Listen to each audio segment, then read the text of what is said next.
Hi hello வணக்கம், welcome to rakhi vlog. இன்றைக்கி மதுரை ஐயர் பங்களாவில் நடக்கிற எக்ஸிபிஷன் போகலாமா? அதுவும் குணா குகைக்கு போனோடனே வெஹிக்கிள் பார்க் பண்ணிட்டோம். வெஹிக்கிள் பார்க்கிங்க்கு 50 ரூபா சார்ஜ் ஆச்சு.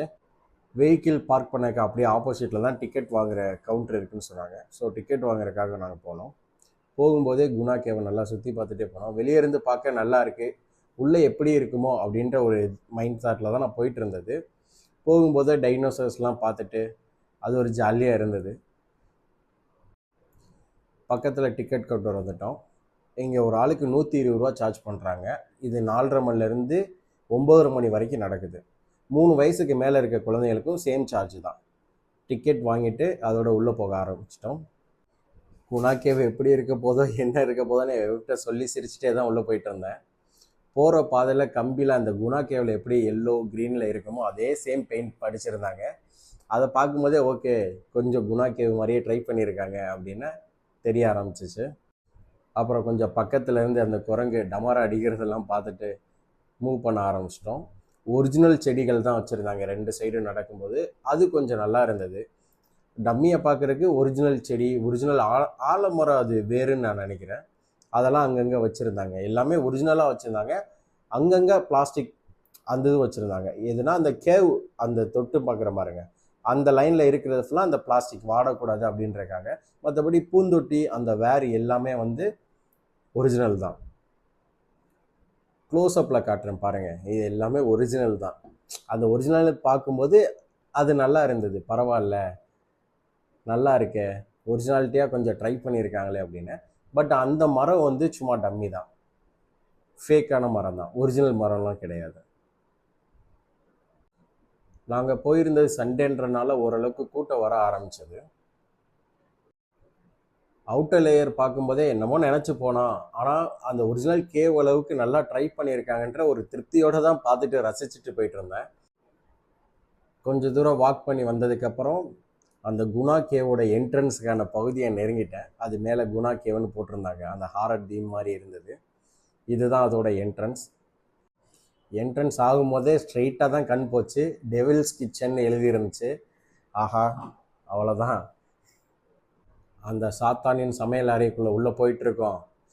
அதில் குறுக்கு எதுவும் மணல் லாரி கிணல் லாரி வந்துடக்கூடாது, அந்த மாதிரி தான் எதுவும் ஆயிடக்கூடாது. ஏன்னா அங்கே ஹாரர் தீமில் தான் ஃபுல்லாகவே இருந்தது. அந்த கேவுக்குள்ளே எப்படி இருக்குன்னா நம்ம பார்த்ததில்லை. பட் ஒரு அனுமானம் இது இப்படி தான் இருக்கும் அப்படி தான் இருக்கும்லாம் இருக்குல்ல. அந்த ஒட்டடை கூட ஒரிஜினாலிட்டியாக பண்ணியிருந்தாங்க. சீரியஸ்லி அந்த ஆர்ட் டைரக்டரை வந்து பாராட்டலாம், அவ்வளோ நல்லா இருந்தது. ஒரிஜினல் கேவுக்குள்ளே இப்படி தான் இருக்குமான்லாம் நமக்கு தெரியாது. ஆனால் ஒரிஜினல் கேவில் இருந்திருந்தா அந்த சினிமாவில் பார்க்குற மாதிரி அவ்வளோ நேச்சுரலாக இருந்ததுங்க.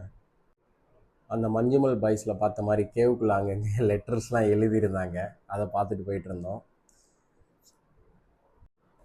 டிக்கெட் கவுண்டரில் டிக்கெட் வாங்கிட்டு நானும் என் ஒய்ஃபும் பேசிட்டு வந்துட்டு இருந்தோம். இந்த இந்த எக்ஸிபிஷனுக்கு ஏன் இவ்வளோ காசு வாங்குறாங்க? 120 ரூபா. ஏன்னா 120 ரூபான்றது ஹை சார்ஜாக தான் தெரியுது. ஒரு 50 ரூபா 80 ரூபா, அதிகபட்சம் 100 ரூபா தல்லாகுளத்தில் அப்படி கொடுத்து தானே போயிருக்கோம். 120 ரூபாய்க்கு இதில் என்ன பிரம்மாண்டம் இருக்க போதுன்னு போனால் அப்படியே உள்டாயிருச்சு. உள்ளே பார்க்க இவ்வளோ கஷ்டப்பட்டு ஒரு சினிமா எடுக்கிற ரேஞ்சுக்கு நீங்கள் போட்டிருக்கீங்கடா, 120 ரூபா சார்ஜ் கொடுத்ததுக்கு ஒரு சாட்டிஸ்ஃபைடு தான், அப்படி தான் இருந்துச்சு. ஏன்னா அங்கங்கே ஸ்கெல்டன் வச்சு அது பயன்படுத்துகிற மாதிரியும் அது ரொம்ப நல்லா இருந்ததுங்க. இது எப்படி சொல்லுன்னு தெரியல, பட் ரொம்ப நல்லா இருந்துச்சு. அந்த ஒரு எக்ஸ்பெக்டேஷனோடு நான் போயிருந்தேன், அதை விட ஹை லெவலில் பண்ணி விட்டானுங்க. சீரியஸ்லி அந்த பேட் அங்கங்கே தொங்குனது, வவ்வால் அங்கங்கே இருந்தது, நிறைய இடத்துல அந்த எலும்பு கூடு வச்சுருந்தது, உள்ளுக்குள்ளேயே அந்த வேர்கள் செட் பண்ணியிருந்தது.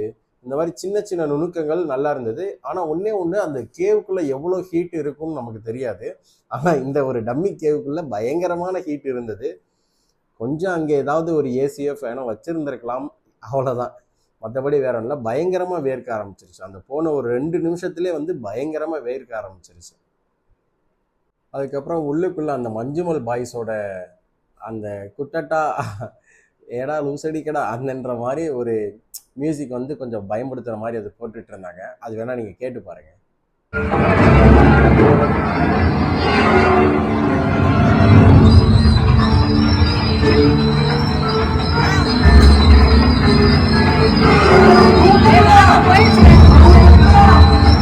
Thank you.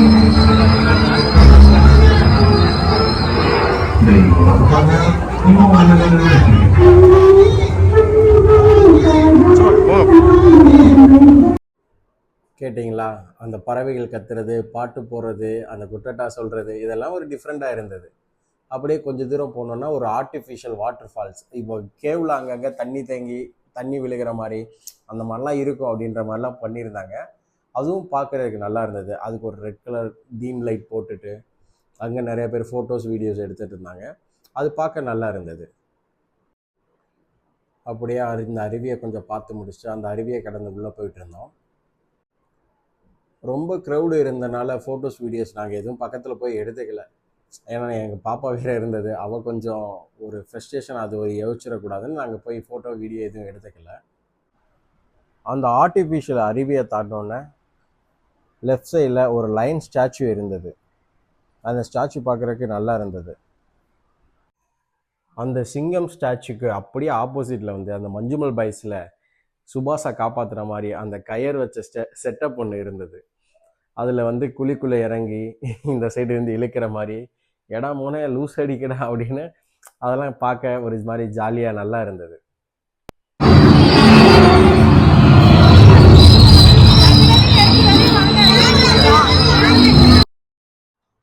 அப்புறம் அது பக்கத்துலேயே ஒரு முழு எலும்பு கூடு வச்சுருந்தாங்க. அது பார்க்க சிரிப்பாக வந்துருந்தது. அதுக்கப்புறம் அந்த மஞ்சுமல் பாய்ஸ் கேங்கை பார்க்குறதுக்காக நம்ம இந்த ஸ்டெப்ஸ் ஏறி சுற்றி போய் பார்க்கலாம். ஏன்னா அதில் வர மாதிரி தான் காப்பாற்றுறது இது பண்ணுறதெல்லாம் அந்த ஃபேமிலியாக வந்து விளையாண்டுட்டு இருந்தாங்க. அது பார்க்குறக்காக ஸ்டெப்ஸ் ஏறி பார்த்துட்டு இருந்தேன். இது வந்து லெஃப்ட்டு தான். நானும் அங்கேருந்து கத்திட்டே இருந்தேன், எடா லூஸ் அடிக்கடா, எடா சுபாஷு அப்படின்னு நானும் சவுண்டு கொடுத்துட்டே இருந்தேன். அவங்க அப்படியே ஜாலியாக பார்த்துட்டு இருந்தாங்க. இது முடிச்சுட்டு அப்படியே நாங்கள் நேராக போயிட்டு லெஃப்ட் எடுத்தோம். அப்போ அந்த நேராக நிற்கிறப்போ அந்த பொண்ணை பார்த்து நான் அது ஸ்டாச்சுன்னு நினச்சிட்டேன். அங்கங்கே ஸ்கெலிட்டன் எலும்பு கொடுத்தவங்க வச்சுருந்தாங்களா, அந்த மாதிரி அந்த பொண்ணு நான் நினச்சிட்டேன். அதுக்கப்புறம் தான் ரியலைஸ் பண்ணேன், இல்லை அது ஒரு ஹியூமன் அப்படின்னு. எனக்கு ஆப்போசிட்டில் அப்படியே ஒரு யானை ஸ்டாச்சு ஒன்று இருந்தது. அதுவும் பார்க்குறதுக்கு அவ்வளோ அழகாக நல்லா இருந்தது. அது பக்கத்தில் போய் கொஞ்சம் கொஞ்சம் தொட்டு பார்த்துட்டு அப்படிலாம் கொஞ்சம் நேரம் இருந்துட்டு கிளம்பிட்டேன். அந்த யானை ஸ்டாச்சுக்கிட்டே வந்து கீச் கீச் கீச் கீச் கீச் கீச்சுன்னு சவுண்டு. என்னன்னு பார்த்தா பக்கத்தில் தான் அந்த பேட்ஸ் இதெல்லாம் இருக்குது போல். நாங்கள் இந்த குகைக்கு வந்ததுக்கான ஒன் ஆஃப் த ரீசனும் அதுதான். ஏதோ கையில் வச்சுலாம் ஃபோட்டோஸ் வீடியோஸ் எல்லாம் எடுக்க அலோவ் பண்ணுறாங்க அப்படின்லாம் நினச்சிட்டு தான் நாங்கள் வந்தோம். சரி அந்த பறவைகளை பார்த்து கையில் வச்சு ஃபோட்டோஸ் வீடியோ எடுக்கலான்னு. ஆனால் உள்ளே வந்து அப்படியே உல்ட்டா அந்த மாதிரி எதுவும் இல்லை. ஆனால் ஒரிஜினல் பறவைகள் தான் இருந்தது. அந்த லவ் பேர்ட்ஸ் இருந்துச்சு, சின்ன சின்ன குருவிகள் பார்த்தோம். அதெல்லாம் பார்க்க அழகழகாக இருந்தது. ஆனால் கையில் வச்சு யாரும் அந்த மாதிரி நாங்கள் வீடியோவில் பார்த்த மாதிரி எதுவும் இல்லை. அதுக்கப்புறம் சடனாக மேலே ஏறி பறக்க ஆரம்பிச்சிருச்சு. அது பார்க்கும்போது சர்ப்ரைஸாக இருந்தது, அழகாகவும் இருந்தது. அங்கே பாருங்கள், பேட்மேன் மாதிரி மேலே ஒருத்தன் தொங்கிட்டு இருக்கான். நல்லா இருந்தது. பறவைகள் ஒரு ஒரு நிமிஷமாக என்னமோ சுற்றிட்டு இருந்தது கத்திட்டு. அது யாரும் ஆள் வச்சு பண்ண மாதிரியே இருந்தது. பட் யாரும் பண்ணலை. அதுவாக திடீர்னு கீச்சு கீச்சு கீச்சு கீச்சுன்னு கத்திட்டு பறக்க ஆரம்பிச்சிருச்சு. அதை பார்த்துட்டே இருந்தோம், அழகாக இருந்துச்சு. அதுக்கப்புறம் பக்கத்தில் போய் சின்ன சின்ன குருவிகள், இதெல்லாம் நம்ம எப்படி சொல்கிறதுனா, அந்த கருவேல மரங்கள் அந்த அதிகமாக இருக்கிற பகுதிகளில் இந்த மாதிரி குருவிகள் சின்ன சின்ன இதில் பார்க்கலாம். அதெல்லாம் இங்கே நாங்கள் பார்த்தோம். ஏன் நம்ம ஞாயிற்றுக்கிழமை சந்தையிலையும் இந்த மாதிரி பறவைகள் வந்து சின்ன சின்னதாக நான் பார்த்துருக்கேன் விற்கிறதுக்காக. அதெல்லாம் பார்த்து முடிச்சுட்டு பக்கத்தில் நடந்து போனோம். நடந்து போய் பார்த்தா அங்கே இருக்கிற மரங்கள்லேயும் அந்த பேட்ஸ்லாம் இருந்துச்சு. அதை கொஞ்சம் நேரம் பார்த்துட்டே இருந்தேன். ஓகே, கையில் தான் வைக்க முடியலை, இப்படியாவது ரசிச்சுக்கலாம் அப்படின்னு. என் பொண்ணு ரொம்ப என்ஜாய் பண்ணிகிட்டு இருந்தா இதை பார்த்து. அப்பா வீட்டுக்கு கொண்டு போகலாமா அது இதுன்னு கேட்டுட்டு இருந்தா. இல்லடி தங்க விட மாட்டானுங்க, நம்ம புதுசாக வேணால் வாங்கிக்கலாம். பட்டு அது எதிர்பார்த்து போயிட்டு அது ஒரு டிசப்பாயின்மெண்ட் தான். ஆனோம். மற்றபடி கேவ் உள்ளே சுற்றி பார்க்கலாம், நல்லா இருந்தது. அதுக்கப்புறம் அந்த யானை பொம்மை, ஒட்டக சிவிங்கி, ஒட்டகம், கரடி, சிங்கம் அப்படின்னு அந்தந்த வாய்ஸ் சவுண்டு பேக்ரவுண்டில் ஓட வச்சுட்டு இதெல்லாம் வந்து அங்கங்கே நாங்கள் பார்த்தோம்.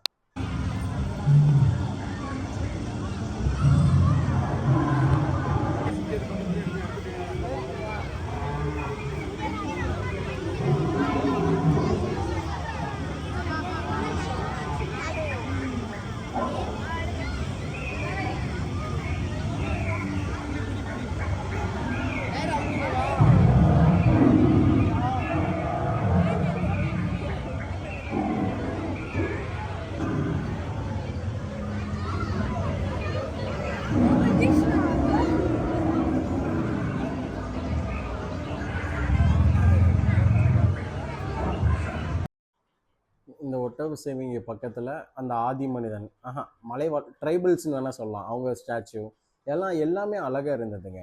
இந்த குதிரையாக இருக்கட்டும், எல்லாமே பார்க்க நல்லா இருந்தது, அழகாக இருந்தது.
இந்த அவதார் ஸ்டாச்சுஸ்லாம் அன்எக்ஸ்பெக்டட் தாங்க, ஆனால் பார்க்க ரொம்பவே அழகாக இருந்தது.